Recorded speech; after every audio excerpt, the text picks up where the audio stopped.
Nagkaroon ng anak sina Wigan at Bugan. Noong unang panahon, sa kaharian ng Kiyangan, nakatira ang mag-asawang Bugan at Wigan. Matagal nang nagsasama ang dalawa, ngunit kailanman ay hindi sila nagkaroon. Hay, anong saysay ng buhay? Hindi man lang tayo magkaroon ng anak. Hindi na ata pinapakinggan ng Diyos ang ating panalangin. Oo, tama ka. Halika, magmomo muna tayo. Saka na natin isipin ang mga gagawin. Matagal na nag-isip ang mag-asawa hanggang nakapagdesisyon si Bugan na maglakbay patungo sa tahanan ng mga Diyos sa silangan. Dito ka lang, Wigan. Pupunta muna ako sa mga Diyos na sina Gnilin, Bumaker at Bulang, at iba pang Diyos ng mga hayop. Sinimulan ni Bugan ang kanyang paglalakbay. Pumunta siya sa Ibyong. Dumaan sa Puitan. Nagtungo siya sa silangan papuntang Naba, Baninan. Tumawid siya sa ilog ng Kinakin at narating niya ang lawa sa Ayangan. Nakakita siya ng igat sa lawa. Saan ka pupunta, Bugan?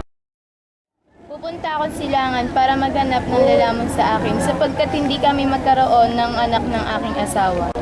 Huwag kang malungkot, Bugan. Sige, magtungo ka sa silangan at makipagkita ka sa mga Diyos. Ipinagpatuloy ni Bugan ang kanyang paglalakbay patungo sa lugar ng mga Diyos. Narating niya ang lawa sa lagot. Nakita niya roon ang isang buwaya at tinanong siya nito, "Tao, bakit ka naririto?" Si Bugan, na naghahanap ng lalaman sa akin sapagkat hindi kami magkaroon ng anak ng aking asawa. Hindi kita maaaring kainin sapagkat napakaganda mo. Ipagpatuloy mo na lamang ang iyong paglalakbay. Muling naglakbay si Bugan at nakarating sa tahanan ng kinatatakutang pating. Nilabanan niya ang pangangatog ng kanyang tuhod, hinarap niya ang pating at nagwika, Pakiusap, patayin mo na ako. Gusto ko na mamatay sapagkat hindi kami magkaroon ng anak ng aking asawa. Isang malaking kahihiyan kapag kinain kita. Napakaganda mo. Halika muna sa aking tahanan at kumain bago mo ipagpatuloy ang iyong paglalakbay. Pagkatapos sa luha ng pating sa pagkainan, muling naglakad patungong silangan si Bugan. Sa wakas ay narating niya ang tahanan ng mga Diyos na sina Gnilin, Bumabaker at iba pang mga Diyos. Labis siyang napagod kaya humiga siya sa lusong na nasa labas ng bahay. Doon, hinintay niya ang mga Diyos. Umaalinsangaw ang amoy ni Bugan kung kaya lumabas si Bumabaker. May naaamoy akong tao. Nakita niya ang isang magandang babae na nakaupo sa kanyang lusong. Tinanong niya ito, Ano ang ginagawa mo dito, Bugan? Nako, andito ako upang mamatay sapagkat hindi kami magkaroon ng anak ng aking asawa. Kahibangan! Ha ha ha ha ha! Halika, puntahan natin si Nelly at ang iba pa.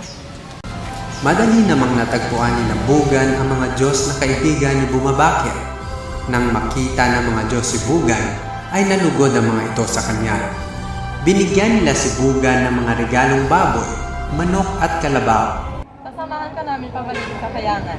Doon ka namin tuturuan ng ritual na buwan upang magkaroon ka ng anak sa ganong ating at Panginoon.